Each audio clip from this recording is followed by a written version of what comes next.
Hi guys, నమస్తే. అందరూ ఎలా ఉన్నారు గాయస్? మన సైకిల్ రైడ్లో ప్రతి 100 కిలోమీటర్స్కి మొక్కలు అయితే నాటబోతున్నానని చెప్పాను. సో మనం రేపు 14వ తారీఖున చీపురుపల్లి టు కన్యాకుమారి రైడ్ చేయబోతున్నాం. ఈ రైడ్లో కూడా మనం ప్రతి ఒక 100 కిలోమీటర్లకి ఒక 10 మొక్కలను అయితే నాటబోతున్నాం. మనం మొక్కలే కాకుండా ఇంకా ఏవైనా సీడ్స్ బాల్స్ కానీ వేసే విధంగా మనకి ఏవైనా సజెస్ట్ చేయగలిగితే మీరు ఎవరైనా చెప్పండి. ఎందుకంటే అన్ని చోట్ల నాకు మొక్కలు అనేవి దొరకవన్నమాట. ఎందుకంటే అక్కడక్కడ నర్సరీలు ఉంటే అక్కడ కొనేసుకుంటాను.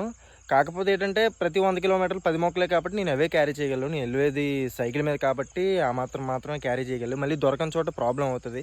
సో ఈ ప్రాబ్లం మనం ఫేస్ చేయకూడదంటే కొన్ని సీడ్స్ అనేవి మనతో పట్టుకెళ్తే, మొక్కలు కాకుండా సీడ్స్ కూడా మనం వేస్తే అవి మొలిచే అవకాశం ఉంది. ఎందుకంటే మనం ఇప్పుడు వర్షాకాలంలో రైడ్ చేయబోతున్నాం. మనం సీడ్స్ ఎక్కడ వేసినా మంచి నేలలో వేస్తే అవి ఆటోమేటిక్గా ఈ వర్షం పడితే నాటుకుంటాయి. కాబట్టి ఏవైనా సీడ్స్, మంచి సీడ్స్ కానీ ఏవైనా ఉంటే మీరు సజెస్ట్ చేయండి. ఎక్కడైనా దొరికితే